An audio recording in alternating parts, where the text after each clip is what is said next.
Good morning, good afternoon, good evening, everyone, and welcome to Jumpstart Your Tech Business with Limited Tech Experience.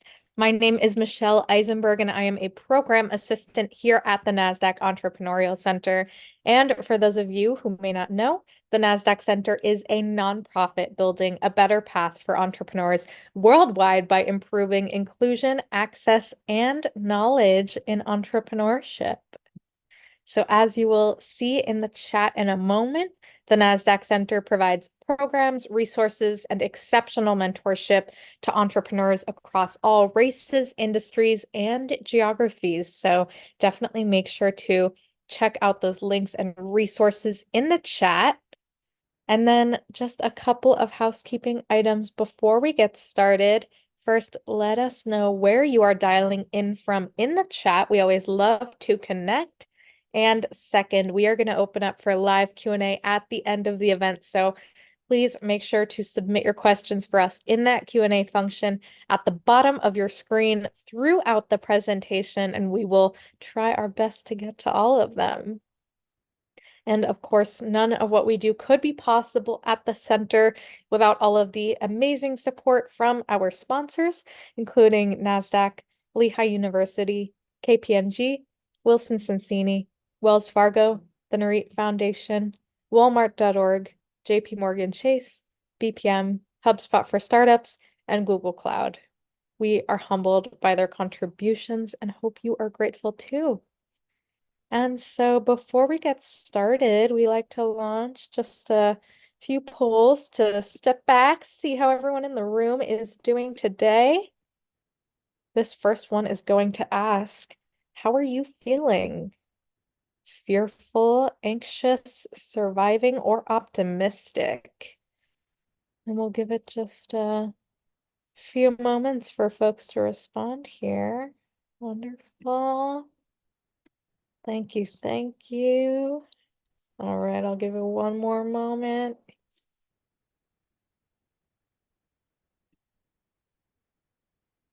All right, I'm going to end this poll and share these results. Awesome. All right, it looks like optimism coming up in the lead. Always great to see, but definitely have some feelings of surviving and anxiety. I'm very confident our conversation today may help with some of those feelings. So I'm going to stop sharing this poll and launch that second poll. What is keeping you up at night? Finance, sales, marketing, scale, pivot, team, or surviving? And this one just helps us understand your current needs as an entrepreneur so we can ensure the programs and resources in development are meaningful for all of you. So I'll give that just a couple more seconds. Awesome. We got folks from Kansas City, Missouri, DC metro area, Oklahoma, Northern Virginia, Georgia, Baltimore, Maryland, New Jersey, Central Pennsylvania, Jamaica, New York. Shout out from Nigeria. Awesome. Dallas, Texas. Another Nova. Wonderful. Welcome. So great to have you all here from all over the place. I'm going to end this poll and share these results. All right, it looks like we got needs all across the board, but finance coming up in the lead. So thank you all. That's super helpful. And we just have one more poll to share.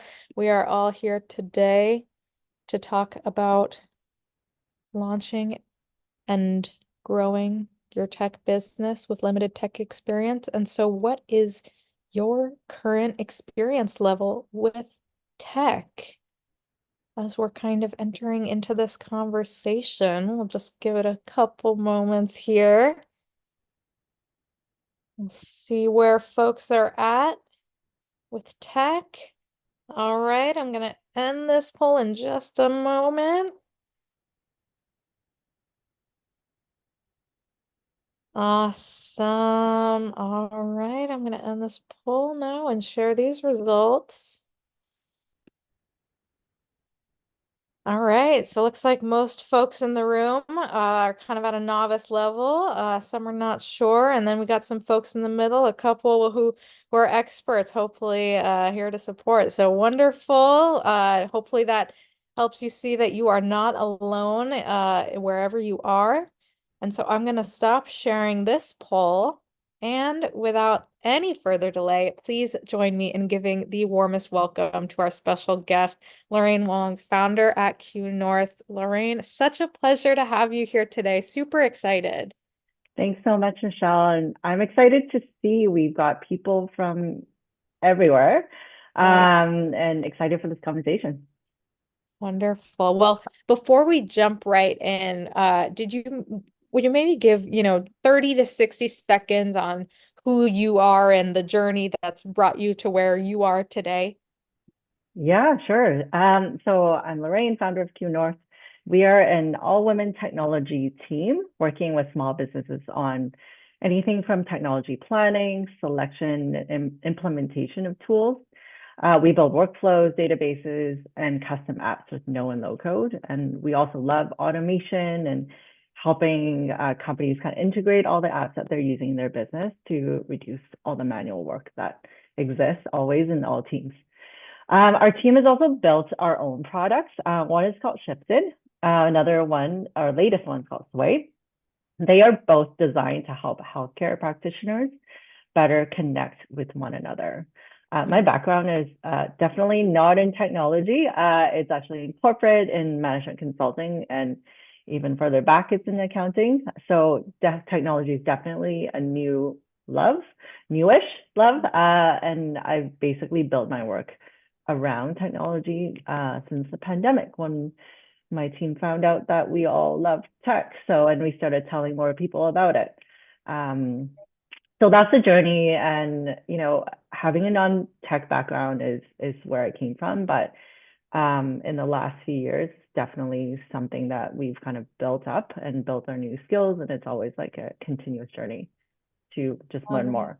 Yeah. Yes, and I know that there's probably so many founders in the audience today that can, resonate with pieces of that story that you just shared. I know that there's many founders, that have expressed to us that they started their business out of necessity. Either they or someone they know experienced a problem and they saw a way to, provide value in addressing that problem. And, while some founders definitely, might come from a more technical background, there are many, that are less familiar with some of those tools and strategies that are really needed to bring, a tech vision to life in today's, rapid, with the rapid advent of new technology, to kind of keep up with that and navigate, those kinds of complex tech decisions in competition with peers who may be more tech savvy. And so, from your experience in this journey, what are some of the, and the work that you do, especially working with other founders, what are some of the main challenges that you see entrepreneurs who may have limited technical experience facing when, trying to lead a tech-driven business? Yeah, that's been a great question. And we've started seeing one of the big barriers be just the overwhelming amount of information that exists out there. It's almost like there's so many choices in all the tech tools and even things like email marketing. There's like 10 plus that are pretty big. So just figuring out what to use, and we definitely see that in our clients, just helping them narrow down to what is the best tool. So Yeah. I would say like the overwhelming choice in tool is a big barrier. And I've put together some resources that we can share later in the chat, or follow up from the session, but just places to get started. Don't get overwhelmed, I think, but just get started with reading some things. Set aside like a number of days, hours that you want to devote to kind of exploring. And I think the barrier is really just taking that first step. So creating that first landing page, hitting publish, learning how to sign up for this tool, like email marketing, put that on your landing page, start gathering emails to build your list. So simple things like that. It sounds simple when I say it, but it's really overwhelming actually to many people when we start sharing just things like that. Yes, absolutely. And that's something we hear so often from founders in our community is kind of that oversaturation of solutions or third-party resources that are available now, especially now with like emerging technologies like generative AI. I'm curious, about your thoughts. I think for many early stage entrepreneurs, and I know we have many in the audience today who may be first-time founders, so still kind of navigating all angles of their business strategy and business model even. And so what are the qualities or mindset shifts that have helped you or entrepreneurs that you've supported start to gain confidence in, working with some of these, tech solutions and, making strategic tech decisions for their own business, as you're kind of starting to like get more familiar and gain that muscle. What has been specifically helpful for you and those founders that you've supported? Yeah, we recently ran a MVP development bootcamp with some founders really in their early stages. Some of them have done their customer discovery, some were kind of a little bit more behind in their discovery, but I think we saw a variety of mindsets. And I think the people that did really well and kind of went and at the end of our session, our bootcamp built launched the MVP were the people that were really open to learning. So being open, not really being afraid to just sign up for the account and testing, kind of just jumping right in. Mhm. A lot of people we sometimes talk to are just scared of it's the overwhelm. Just there's so much, and if it's not their day-to-day thing, they're just not comfortable with it. Mhm. But don't be scared to hit publish because you can always undo. And everything that you put forward and publish and go live with, it can be changed. So having that mindset shift of, you're always iterating, you're always updating based on feedback, um, testing, trying things out, and experimentation, I think is definitely like a mindset. But I think just be open to learning and don't be scared. Read a lot, but definitely get good at filtering the things that you don't really need because there's so much information, there's so many resources. You're probably subscribed to different newsletters, you're part of different communities, and everyone's saying use this or do this, and but really kind of get good at filtering. I think we all are. Definitely like news or anything that we read, we can kind of filter and get the key messages. But just get good at you don't have to follow every piece of advice out there. Just don't get overwhelmed. Maybe stick with a couple people, have a little community of people that are maybe in the same stage as you and learn together. I think that's really helpful. Yes, absolutely. Love that. Element of peer support is so Yeah. crucial. And just knowing that, others that are kind of going through the same journey have faced similar challenges and, have how they learning from their own experience of working through those challenges. Yeah. So Yeah. important. Yeah, I can't underestimate. Like it's so cool to see a group just form. You're in a similar stage, and you're just cheering each other on. And they're kind of your early supporters of, say you're not really ready to share your whatever you've published with the world, but you can test it with a small group that will give you really good feedback. So, find a group wherever it is. It might just be a handful of your friends. Um, but just get good at being open to feedback and then just changing and updating based on feedback and always be learning. Yeah. And then you'll get really good at it. And Michelle, you were talking about the muscle, right? Yeah. So you'll just you publish and then you can keep publishing. So it's not a one-time thing. And just don't be scared to just maybe scrap the thing that you built because it didn't work and just try something new. Right. Absolutely. It goes back to that iteration and continuous Yeah. cycle of learning. So Yeah. really relevant regardless of stage or industry. So totally, really awesome. And so you briefly mentioned when introducing yourself, you work a lot in supporting entrepreneurs with, no and low code technology. And I know we have Hmm. so many founders in the audience who are either, a solopreneur and they're wearing every hat, or maybe they have, a very small team, but they probably, maybe don't have a whole technical team built out necessarily. And so how can these kinds of platforms help to accelerate research and development for these tech-driven founders, especially those who may have limited technical experience? Yeah, and I should probably start with no and low code. Let's start with no code. Okay. Because no code is can be thought of as like a Google Doc or a Google Sheets, Sure. or a MailChimp. Anything that you can customize to your needs is really a no code platform. So SurveyMonkey, like anything that we've seen, a lot of these tools, they are no code because you don't need to inject any code into it, and you can Yeah. still make it how you want it. But I would say the no and low code movement had really started kind of gaining steam, I would say in the last 5 years-ish.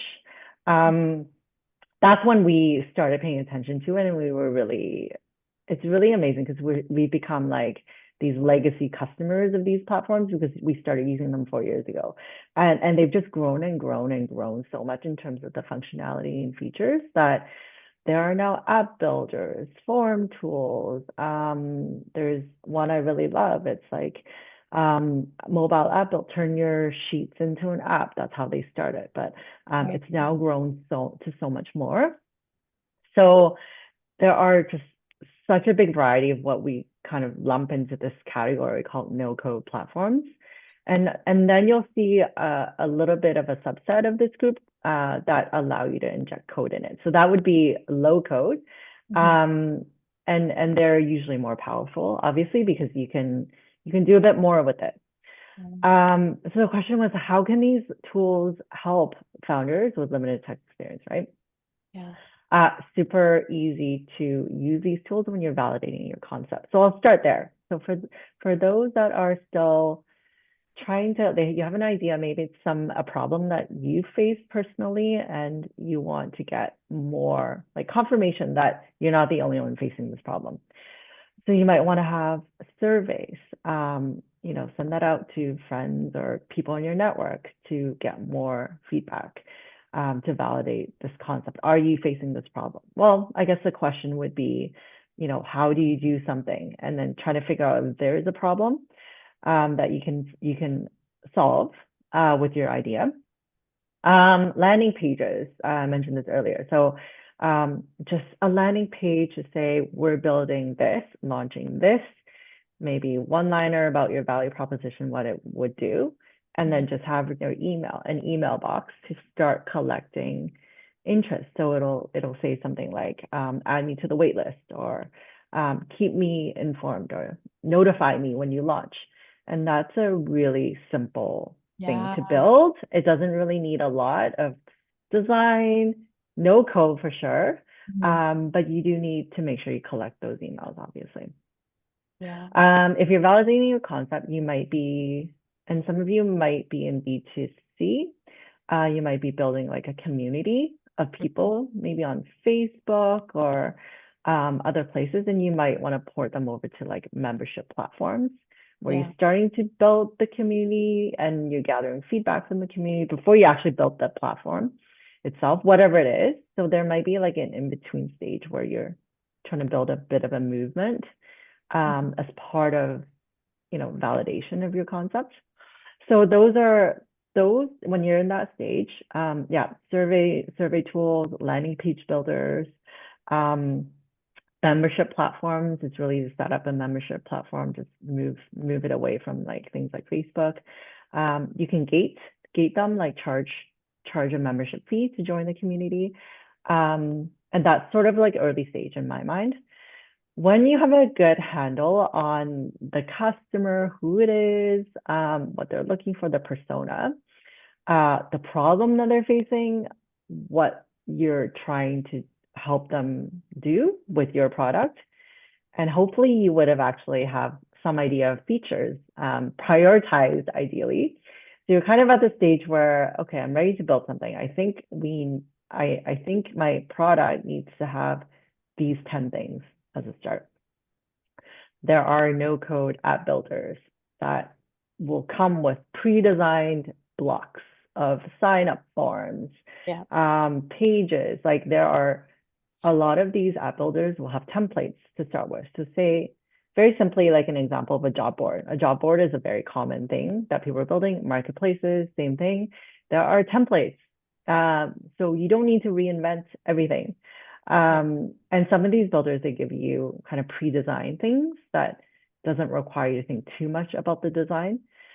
So those will give you a head start, and with no tech experience, just to kind of put something like your first version of your MVP, just put it out to your safe community that you built, your early supporters, and so you can launch it and test it and iterate it. So those are really great ways to use no code platforms to get an app out, that will kind of have the functionality of your must-haves, obviously, your must-have features, and just get it in the hands of people. And I think why we like no code and low code is just it's fast. And then you can build, test, and you can do it yourself. We like to say, obviously, no code is for non-technical people. There is some tech behind it, but really, if you have a structured mindset and thinking about things like data, which I think I might talk about later, it'll get you faster. I think there's a stat from Forrester that says no code tools are 10 times faster than traditional app development platforms. Hmm. So it's just fast and you can iterate. It's cost efficient. You don't have to hire this team and you can do yourself. And one thing I really love about it is that actually nothing is lost in translation with the person who's building, like the engineer or the tech team or your outsourced tech team. You're doing it yourself. A lot of the things that we find early on is like, can you label this differently or can you change how I see the screen? And those are things that are really, really easy to do in a no code app builder. You Yeah. don't have to you don't have to pay someone to do it. And it's just quick. Like what we've done is we would share a screen sometimes and like, here's the app. And a test user might be like, can we do this? And can we do that? And we'll live fix Yeah. it and change it with them.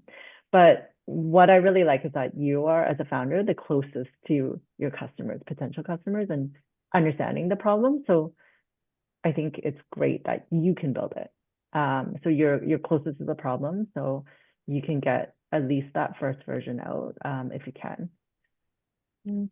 Yes, absolutely. And I love that you kind of like addressed like the different stages of business that folks may be at. Some are Yeah, still definitely in this ideation phase, and others maybe at like more of like a launch or a growth stage. So it's definitely kind of interesting how these different tools can come in at different points of that entrepreneurial growth journey, as well as in at different points of like the buyer or the user journey.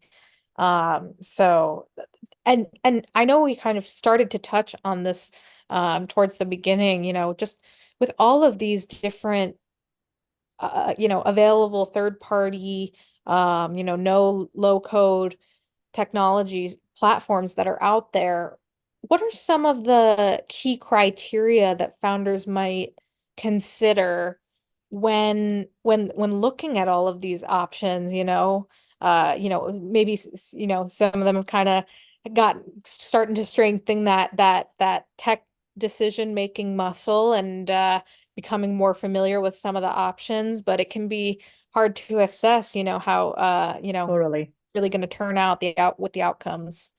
Yeah. So what are the best, how do you choose the best solution? And I would start with functionality, probably. Obviously, the tool has to do the thing that you need. If you're building the app, I would start with the use case. So what are you trying to build? There's a site called MakerPad. It's Zapier purchased it, so it's a Zapier product, but we'll share the link later. But it has specific use cases. So if you're building an e-commerce site, landing pages or job boards, it'll show you different resources or tutorials that you can look at to start examining what the best solution to build your app. One thing is like if your app is very customized, that it's not just like not just, but like it's not a job board, it's not a marketplace, or it's not an e-commerce site. There are tools that are more advanced that you can build out more custom functionality. So definitely functionality is a big decision criteria. The second one that I find personally a big factor for me is interface, like interface of the app itself. Like how easy is it for me personally to use? Like, do I like it?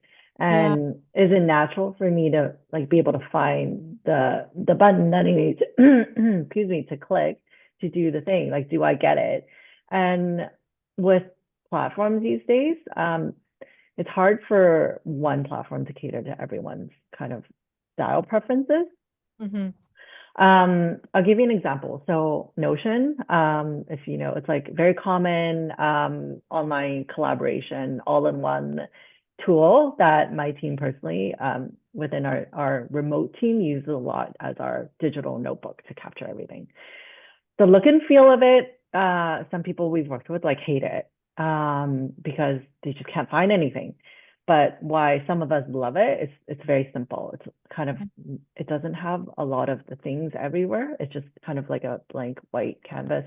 You have to hit backslash to bring up the menu of all the things it can do, but it's simple.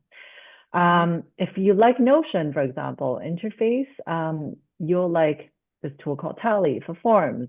You might like a tool called Folk for CRM because they kind of follow similar design Yeah. and the look and feel of it. So it's really dependent on your personal preferences. So that's interface. So functionality is pretty straightforward. Interface is like a style choice. Obviously, practically cost, how much you want to spend. And some of these tools are more expensive than others. There's always a range. Many of them will have either a free trial or free tier. Always start there, the free trial. They will give you kind of a peek at all the functionality. There are also deal sites that we can look at. One that we use is called Secret, joinsecret.com. It'll give you, 1 month free or 2 months free on a new sign up or discounts off Hmm. like an annual plan. Although you never should commit until you maybe try it for a bit. So functionality, interface, and costs, I think are big kind of decision factors. But some other things I think I wanted to share earlier was like the no code tools. They all kind of do different things, and data is a big one. We don't talk about that enough because people think the app, right? The app, it's all about how the user interacts with the app. But behind it, and our team loves data, like we started off building databases, like you need to structure your data, like make sure you build the database and how are you going to house it? Where is the data that a user is giving you? Where are you going to put it? And how do your data like link and what are the relationships? And anyway, it's so important to get your data right. We love just using Airtable.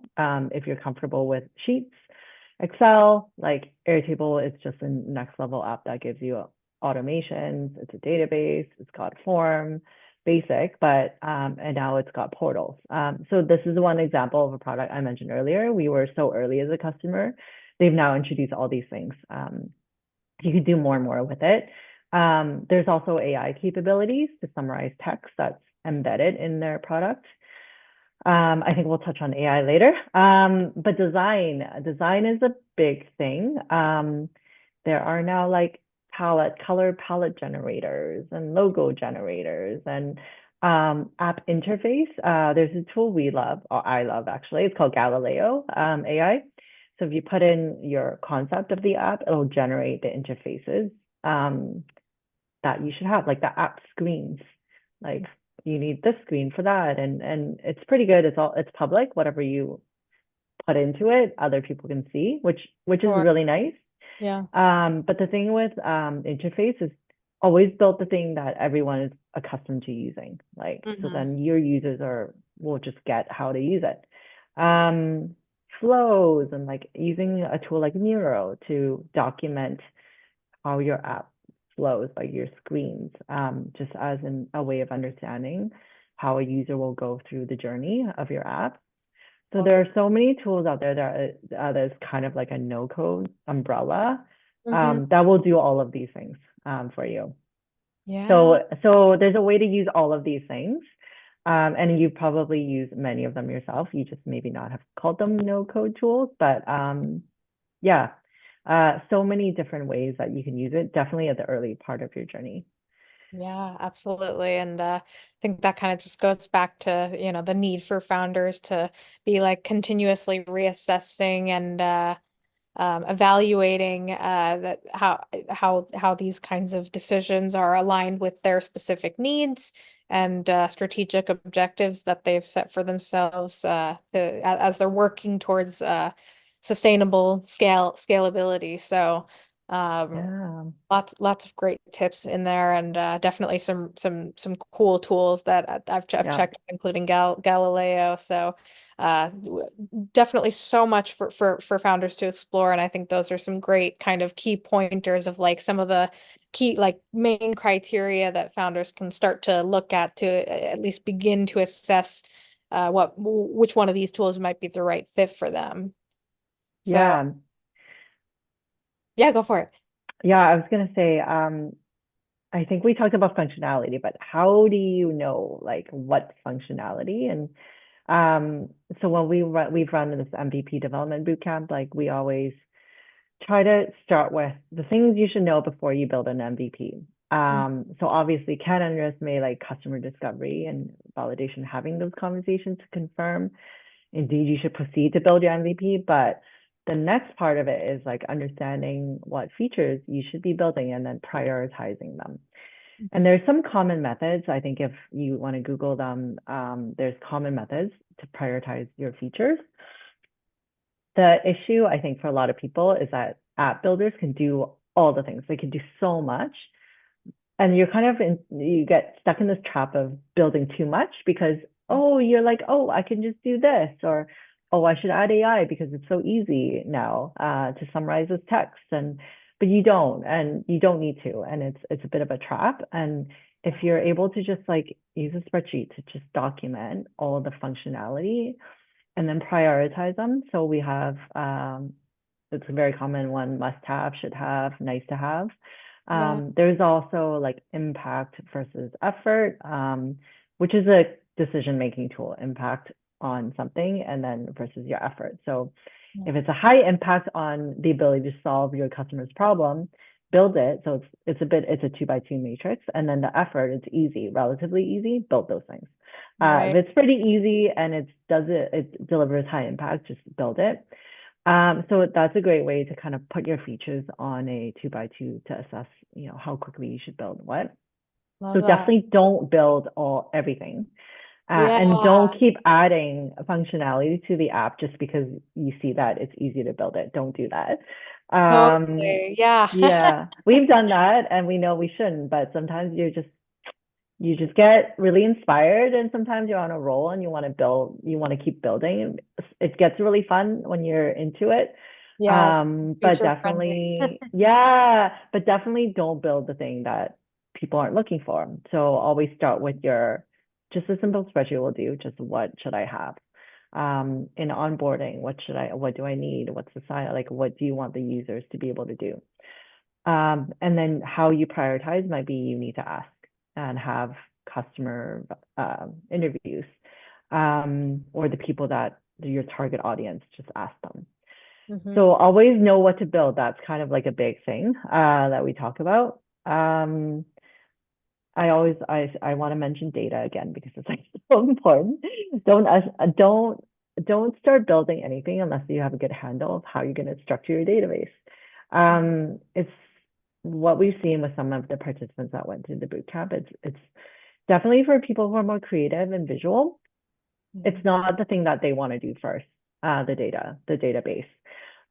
They want to start with the flows and and I get it because you and I, everyone interacts with a lot of apps and websites, and you have a you have an idea of what you like, you want to build based on what you've seen and your Mhm. idea.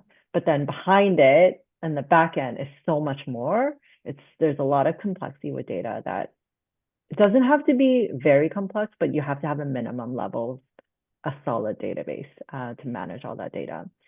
Right. Um, I do want to also like lesson learned for us is and for our clients and people we've seen is like use less of one app. Don't use more apps. Like if there's one app that can do multiple things, the better.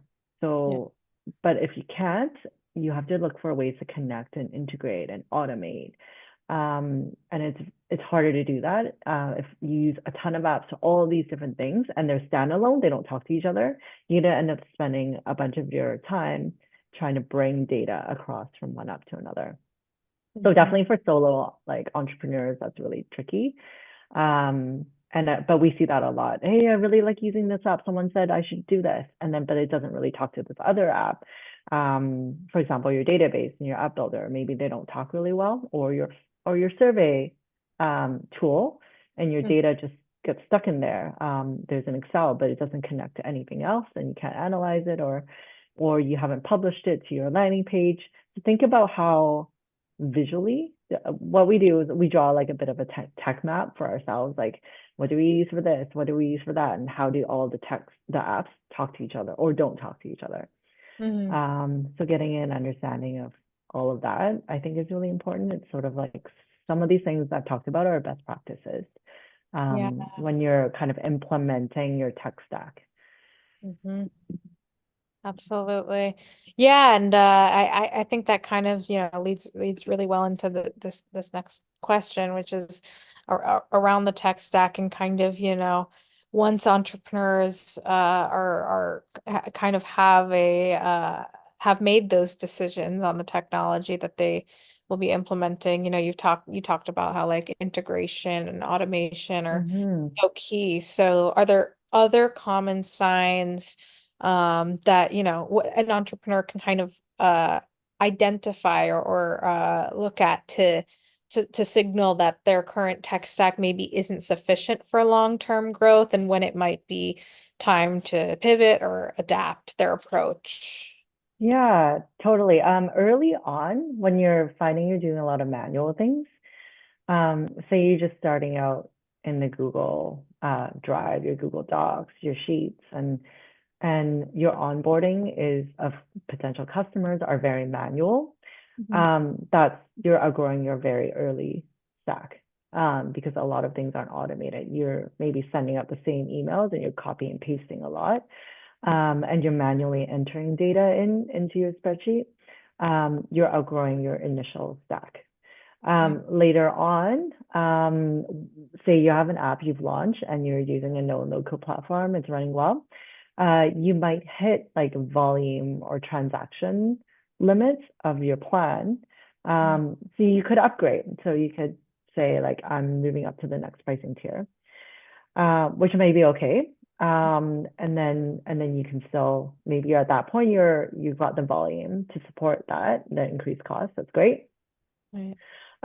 We also see that the functionality as your product grows, the functionality that you want to, because all tech should basically continue to build. You're building and you're building, you're offering more value to your customers. So there's a likelihood that your platform, your app builder, might not be able to offer you the ability to build like advanced functionality. Mm-hmm. So later on, when you're at that stage, you might then need to do custom development. So you might need to move off of your app builder, whatever you started with, and actually, hire a team to build a bigger app Mm-hmm. um, at a lower cost to maintain. And at that point, you're likely, if you haven't already, and if you're not technical, you need a CTO or a technology person, an engineer on your team that can oversee some of that because the complexity of tech grows. You're going to need more resources and a team to oversee and manage all of that. Um, Sometimes there's a privacy security needs as well. So say you're maybe legislation or different things that you're seeing, you need to treat the data in a way that your customers would be more comfortable with, and your current stack doesn't deliver this amount of security and data privacy that you think that your customers are looking for, then that might be a need to look elsewhere as well. So it could come from many different ways at different stages of your company when you need to pivot and adapt and look elsewhere. And I would say like your tech stack constantly is you're constantly should be kind of looking at it and assessing it to see if it delivers what you're looking for. And it's okay if you, oh, I need this. Okay, figuring out how to integrate that to your other stack because it's evolving. Like tech is always evolving. The tools that are out there is constantly evolving. We find ourselves doing the same thing where one of our tools that we use just launch a new feature, and then we'll look at it and see if we should use it, we should introduce it, but we don't get trapped into like endless looking at it. We'll just make a quick decision and then move on. Yeah. So that is one thing, I guess, all depending on what stage you are, definitely you'll need to evolve your tech stack as you grow. Mm-hmm. Absolutely. Wonderful. Yeah. And we briefly touched on this kind of towards the beginning, or earlier, generative AI and some of these other emerging technologies, not all of these supporting solutions that are available are AI driven. But either way, any just, tips, best practices for founders to really remain not only informed but adaptable to, the tools and trends that may come in the future and may impact their business and kind of, what some of that, preparation and scenario planning might look like. Yeah, so with AI, we're also finding there's a lot of information, there's a lot of communities you can join to follow the conversation. Um, I think I said filter, read and filter out what you need. Like, don't feel like you need to join every conversation. So with Gen AI, how we've used it internally in our operations is like if you're using a tool like, for example, Canva, they launch AI. A lot of solo entrepreneurs use Canva. Start with the AI functionality that's already within the tools that you're using. So don't sign up for a new one that is just AI. Okay. I'll Yeah. talk about ChatGPT later, but so Canva has AI. If you're using Airtable, there's AI. Notion has AI. Miro, like almost every app now that I use personally, and also for work, there is some AI functionality starting to get introduced. So if you want to dip your toes into it, like that's a great way to just use Gen AI within your tech stack. Yeah. We use Airtable extensively for a lot of things, for our clients, for ourselves. And I just created this morning, like I spent 15 minutes using their AI app builder to say I want to create a database, an app to manage my MVP development bootcamp course. Yeah. And that was a prompt, and it created the database actually. Oh, And it created the form for me to share with anyone here if you're interested in it. So I have the link somewhere. Maybe Anna can share later, but it literally took 15, 20 minutes, and I had a very basic structure of a database. So with Gen AI, I would always look at it, treat it as like a draft to get you started, maybe 50% of it. It gives you a head start, but you still have to do a lot of things around it. Just be prepared for that. yeah. Um, Use standalone AI tools sparingly. So this is what we try to do. Very sparingly will we use like I talked about Galileo. I love it. I would use it on its own. It doesn't integrate with anything. I just sign up for it and I use it. It's an AI tool. Mhm. It generates user interfaces. So as a non-designer, I love it because it's so easy and it gives me, the look and feel very quickly. Mhm. Um, we have seen websites and app generators using AI, but we haven't seen them be really good yet. Mhm. So we're not really recommending anyone spend a lot of time kind of testing out like AI web sites, for example, yet, unless it's a very basic informational site that has it's just a website, like a landing page. But if there's complex functionality within it, it still requires a ton of customization. So we haven't really seen really great ones yet. The next thing around Gen AI obviously is ChatGPT. I think probably everyone on the call uses it. There's also Claude for by Anthropic. We use those a lot for brainstorming, ad hoc questions, giving you a head start on something. Like, so I treat it like a team member and we have a dialogue. It doesn't necessarily drop into anything yet for us, but have it as like a companion to help with things. Doesn't really integrate well with anything in our stack really well. So that's how we use it, but always use it. And what we're finding is the newest ChatGPT model is pretty good, the free one.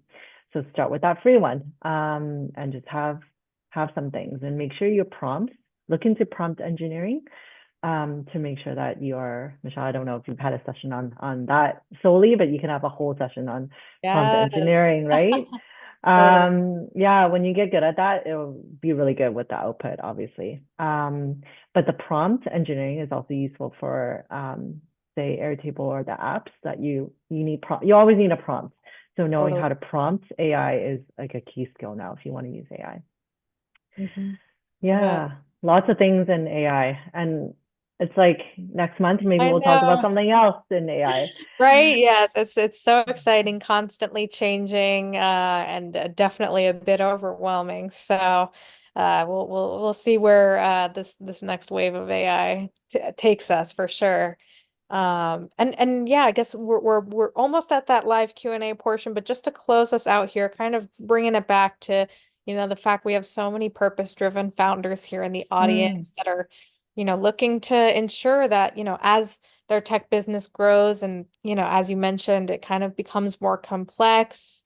How can founders not only ensure that the values and, maybe vision, mission that they've established doesn't become disconnected or that they don't lose sight of some of those strategic goals that they've set for themselves. Yeah, I know, Michelle, when I thought about this, there's different ways to look at it. And I think mission driven, I'll give you an example from ours, is we work with a lot of women-owned companies and our clients, ourselves. So we tend to look at in our technology choices supporting women-owned businesses. So there's a few tools that we use often that's women-owned. So there's a form tool that is women-owned. So we might make some choices that are aligned to our mission of supporting women in tech. So that is one thing, in our values as well. That's aligned. Data privacy. I talked earlier about that. Security. If you're in healthcare, especially, look at the security pages of the apps that you're using, to fully understand how they are treating your data. So just a little tip, all good apps should have like a security page, and they're usually at the footer of their homepage. So Okay. look for something.com/security, and then you'll read through them, like, and you'll get a sense of their values as well. And I almost always, when I look at a new app, I read the about page, or I look for an about page. If Yeah. there's no about page, it's just me. I think my team probably doesn't do this, but I like the story of, Yeah. how they came to be, who's on their team, like Hmm. what are their values. I don't know if it's cheesy. I don't know if anyone else does this, but I do it. And my background was just in strategic planning.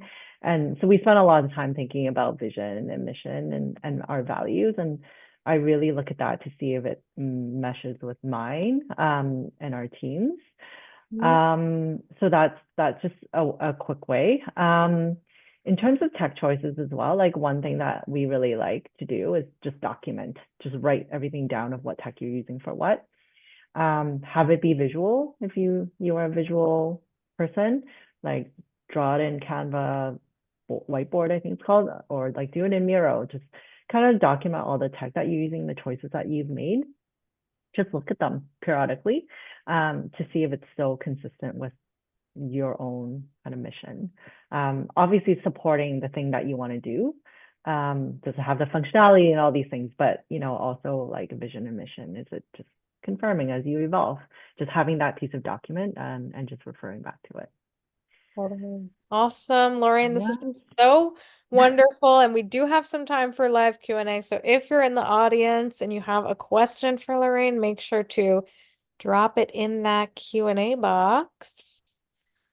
Awesome. Looks like we got some questions rolling in. We have someone here, very limited tech experience, but they are starting a tech/virtual based business. Unclear exactly Mm-hmm. what industry they're in. But for somebody at like the very initial stages, any, just key steps or considerations, at that very initial stage of ideation. Oh, always customer validation to confirm that you should go ahead. To do I know that there's very little information. Tech virtual based business could be, you could be selling products, you could be selling services, you could be building a platform, but always try to find out who your customer is and validate, like talk to them, get in front of them. It could be through surveys, but it could just be people you know. So I would start with possibly surveys and a landing page. So we talked about that very early in our conversation today, Michelle, like just landing page builders. Just Google that and you'll see it. So many. But it's very easy. And I would actually use the landing page builders that are in email marketing tools. So Mhm. MailerLite is one that we really like. It's very startup friendly. So MailerLite is an email marketing tool. It will capture all your emails. So you start building your list of people that are interested. And then you can use their landing page builder, which is a drag and drop interface. So the design is very straightforward. So there's nothing really, nothing that complicated. I would start there. Tips, tricks, things to be aware of, things to be cautious of. Don't get trapped into doing too much. Always. Always start with almost as little as possible that you can get away with and start building only the things that you need. So we talked a little bit about prioritizing features. As you validate, just ask your target customer what do they need, like exactly, like would this be useful, and get an early product out to them and just show them. That's a great way. And using these no-code tools are a really great way to start showing them something. Totally. Love Yep. it. So helpful. I know you touched on this a little bit, but I'm sure we have many in the audience that are solopreneurs or maybe don't have a co-founder. So we have somebody who's wondering, is it, if you're kind of the person, starting a business, but maybe you have limited familiarity with the, tech as your experience has been thus far. What are your thoughts on, the necessity of a co-founder with that tech experience, especially depending on kind of like different long-term growth goals that some businesses may have. Some may look to exit, some may look to fundraise, and just kind of what considerations different kinds of businesses might have, but when it comes to bringing on a co-founder with that technical experience. Yeah, that's a really common thing to think about for any startup. And certainly I've thought about this as well. I think it depends on the level of complexity in your technology offering. Yeah. So if you're building something that is not already out there, that is very unique and requires a lot of custom functionality that is really novel, obviously novel, new technology, you're going to need someone with deep technical experience to oversee the build of it. Mm. If it's something that, marketplaces, job boards, e-commerce sites, even a tech-enabled service business, those are things that I'm pretty confident like a non-technical founder can build. Another consideration, with the mindset that we talked about, Michelle, earlier, like just have that mindset that you're going to learn and you're going to maybe fail, things are going to be hard, but just know that it'll be ups and downs. And I think you can get there without a technical founder or co-founder. If you're fundraising, yes, you'll be looked at more favorably if you have a technical founder, co-founder. But that's just, a broad statement. It really just depends on what business you're in. But I would say, no, you don't always need a technical co-founder. Mhm. And definitely not in the early stages if you're building something that you can manage yourself. Yeah, and you are the one closest to the customers, and you can build the early versions. Go ahead and build until you have to. I think you must when you come up to a bit of a barrier. Yeah, that's my thinking around whether or not you need a technical co-founder. Yeah, lots of considerations for Yeah, sure. yeah, I think that's yeah, you Yeah. kind of like start to, ask yourself some of those questions as you're like trying to assess, whether that is right for your business. So I think those are definitely some helpful points in there. Awesome. I think we have time for maybe one more question. So I think this is we can maybe close out here. This person, and again, we kind of briefly touched on this, but for those individuals who are kind of at a stage where they've, developed a low fidelity prototype, MVP, what are some signs that as you're assessing, customer feedback, that your offering may require a more tech-enabled approach. Yeah. So our team is our philosophy is not we don't believe in the prototyping in a way that it's like those clickable prototypes like we can just build the thing directly with no code platform. So if you have a low fidelity prototype, you can probably use that as a base to start building something in a no code platform today. Mm-hmm. So why would you need that, or why do you think you need it? It's probably because you need to show your customer something, your potential customer. It needs to have sign up, like real sign up functionality. So if you want someone to actually go through the whole flow, you're going to need to move away from the prototyping stage. And if you've used your prototype and you validate it, that's great. That's going to make your job easier when you build. So if you had your prototype and you've gotten feedback and you've iterated on it. So say you've used Figma and you've got your screens built, great, start building it into what you want it to be that's actually usable. So it depends on your comfort level with what stage you're at. If you're still just validating, keep using your prototype. But if you actually are ready, like you've got good feedback, you're ready to build, and you feel confident that you have the prototype that you want to build, then just go ahead and build it. I think that's your own comfort level depending on the stage you're at with your customer validation stage. Amazing, Lorraine. This has Yeah. been so wonderful. If you had just one key takeaway or a piece of wisdom you wanted to leave with the audience, what would that be? That there's so many. I would say don't be scared.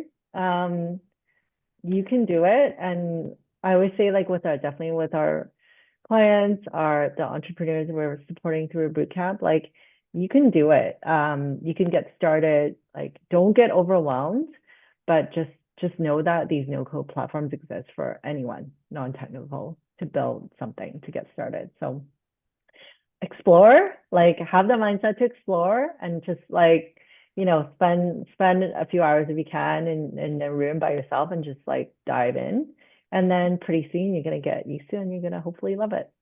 Awesome. Amazing. Yep. Love it. Thank you so much, Lorraine, for just setting such a great overview and so many key actionable insights that folks can begin to implement today. So, on behalf of the NASDAQ Center and everyone here today, we are just so thankful that you joined us. Yeah, it's great to be here, and I'd love to connect with anyone on the call if you like, and just reach out. I think Anna Yeah, we'll shared some share those links in the chat. links. Yeah, Yeah, we'd awesome. love to learn about the ideas and what you're building, and I'm happy to chat. Wonderful. And to our audience, we'd love for you to join us for upcoming webinars, which you can view using those links that are going to be posted in the chat. Make sure to connect with Lorraine. And thank you all so much for joining us today. We look forward to welcoming you back online with us soon.